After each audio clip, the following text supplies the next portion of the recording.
1993년 유복한 가정에서 태어난 아이유는 행복한 유년 시절을 보냈습니다. 하지만 초등학교 5학년이던 해에 어머니의 잘못된 빚보증으로 한순간에 온 가족이 길거리로 나앉게 되면서 아이유는 할머니와 단칸방에서 살게 되었죠. 뭐가 제일 힘들었었어?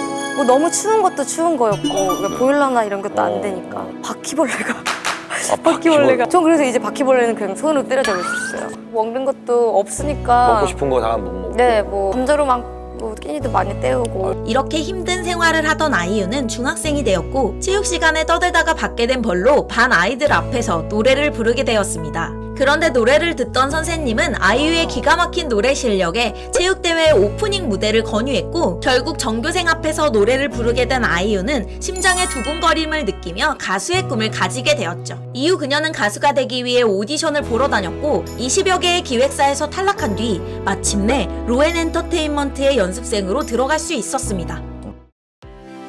2008년 만 15세에 미아라는 곡으로 데뷔한 아이유는 좀처럼 인기를 얻지 못했습니다. 하지만 2009년 상반기에 부와 하반기에 마시멜로우로 인지도를 얻기 시작했고 2010년 6월에 발표한 듀엣곡 잔소리는 아이유를 어느 정도 인기 있는 가수로 만들어주었죠. 그리고 2010년 12월 세 번째 미니 앨범 리얼이 발매되었고 타이틀곡 좋은 날은 돌풍을 일으키며 아이유를 탑스타로 만들어주었습니다. 특히 너무나도 유명한 이 3단 고음의 압도적인 가창력은 대한민국을 뒤흔들며 엄청난 열풍을 일으켰고 아이유는 아이돌 그룹이 장악하고 있던 가요계를 단번에 장악하며 실력파 가수로서 입지를 다지기 시작했죠. 2010년 가온 차트가 집계된 이후로 음원 스트리밍 및 다운로드 1위를 기록한 가수는 바로 아이유입니다. 가온 차트는 미국의 빌보드나 일본의 오리콘 차트처럼 대한민국의 공인 음악 차트인데요. 아이유가 이런 성과를 거둘 수 있었던 이유는 좋은 날 이후 발표한 모든 앨범의 타이틀곡 외에도 각 앨범에 수록된 대부분의 곡의 완성도 또한 높았기 때문이었고 그러면서도 매해 곡을 발표하며 꾸준하게 활동해 왔기에 히트곡은 엄청나게 많을 수밖에 없었습니다. 뿐만 아니라 싱어송라이터로서 수많은 곡을 작사 작곡하였고 특히 2015년 이후로는 앨범 프로듀싱에도 직접 참여하고 있죠. 2012년부터는 매해 국내외에서 단독 콘서트를 하고 있으며 2018년, 19년에는 올림픽 체조 경기장에서 여성 솔로 가수로는 인순이, 패티김, BMK에 이어 네 번째로 공연을 하는 기염을 토했죠. 게다가 2019년에는 솔로 가수 중 박효신에 이어 두 번째로 360도 공연을 진행하는 영광을 누리기도 했습니다. 아이유는 2011년 드라마 드림아이를 통해 배우로 데뷔하였는데요. 이 드라마의 컨셉상 배우 김수현 외에는 대부분 아이돌 가수 위주의 출연진 구성이었기에 아이유의 연기력에 대한 큰 이슈는 없었습니다. 아, 그랬구나. 2013년에 방영된 주말 드라마 최고다 이순신은 사실상 연기 경험이 없다시피 한 아이유를 주연 배우로 캐스팅한 것에 대한 곱지 않은 시선이 있었는데요. 이에 부담을 느낄 수도 있었지만 그녀는 우려했던 것보다 괜찮은 연기력을 보여주며 그의 KBS 연기대상에서 신인상을 수상했습니다. 같은 해 11월에 방영된 수목 드라마 예쁜 남자는 시청률에서 참패를 기록하며 주연을 맡았던 아이유에 대해서도 아직은 연기력에 대한 검증이 더 필요한 배우라는 평을 남겼지만 2015년의 드라마 프로듀서에서는 회차를 거듭할수록 그녀는 안정적인 연기를 선보이며 배우로서의 가능성을 드러내기 시작합니다.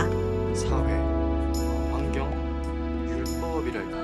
아이유가 아닌 이지은의 이름을 사용하기 시작한 달의 연인 보보경심녀에서도 초반 회차에서는 그게 녹아들지 못하는 어색함이 있었지만 중반 이후부터는 좋은 모습을 보여주었는데요. 하지만 지금까지 배우 이지은의 연기력은 부족하진 않지만 드라마의 서사나 캐릭터성의 결함을 채워줄 만한 섬세함과 내공은 없었기에 아쉬운 점은 남아 있었습니다.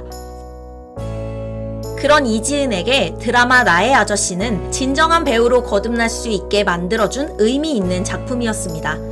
그녀는 이 드라마로 백상예술대상 TV부문 여자 최우수 연기상에 쟁쟁한 대선배 배우들과 나란히 후보에 오를 정도로 연기에 대한 엄청난 호평을 받았고 수많은 시청자들에게 가슴 뜨거운 감동을 선사하며 배우로서의 가치를 증명해냈죠. 그래서 내가 나한테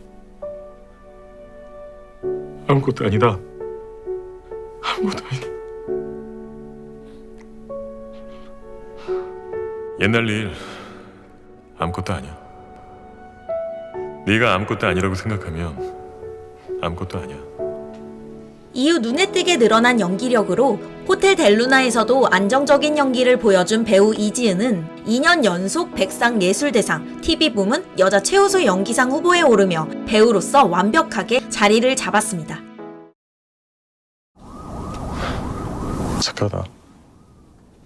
평소 많은 선행과 꾸준한 기부를 하며 선한 영향력을 실천 중인 아이유는 그동안 셀 수 없을 정도로 많은 기부를 했으며 그 금액 또한 상상을 초월할 정도였습니다. 그저 기부만 하는 것이 아니라 진심이 담긴 마음을 누구나 느낄 수 있었는데 일례로 이지금 채널에서 업로드되는 모든 유튜브 영상의 끝에는 이렇게 실종 아동 찾기 캠페인 이미지를 추가하여 자신의 파급력을 공익적인 시너지 효과로 만들어내고 있죠. 이는 아이유 본인이 좋은 의도로 해당 기관 측에 먼저 연락을 하면서 이루어진 일이었습니다. 이 외에도 그녀의 미담은 파도 끝이 없이 나오고 있는데요. 그중 몇 가지만 소개해드리자면 2017년 효린의 민박을 통해 인연을 맺어온 동갑내기 출연자의 결혼식에 호텔 델루나 촬영으로 한창 바쁜 일정 속에서도 부산까지 가서 축가를 부르기도 했으며 크라잉넛의 한경록은 공연 대기 중인 아이유에게 안녕하세요 크라잉넛입니다. CD 잘 들어주세요 라고 하며 가볍게 목례를 하며 지나쳤다고 하는데 다음날 아이유는 매니저를 통해 인이어 이어폰을 꽂고 있어서 인사를 제대로 못 듣고 지나쳤다며 죄송하다고 카톡을 보내왔다고 합니다. 이에 한경록은 이렇게 감동을 받았다며 밝히기도 했었죠. 이렇듯 그녀는 작은 행동 하나에도 늘 예의와 존중을 담았고 사람을 소중하게 생각하는 마음과 배려심이 넘쳤기에 팬뿐만 아니라 모든 동료 선후배로부터 큰 사랑을 받고 있는 것이 아닐까 싶습니다.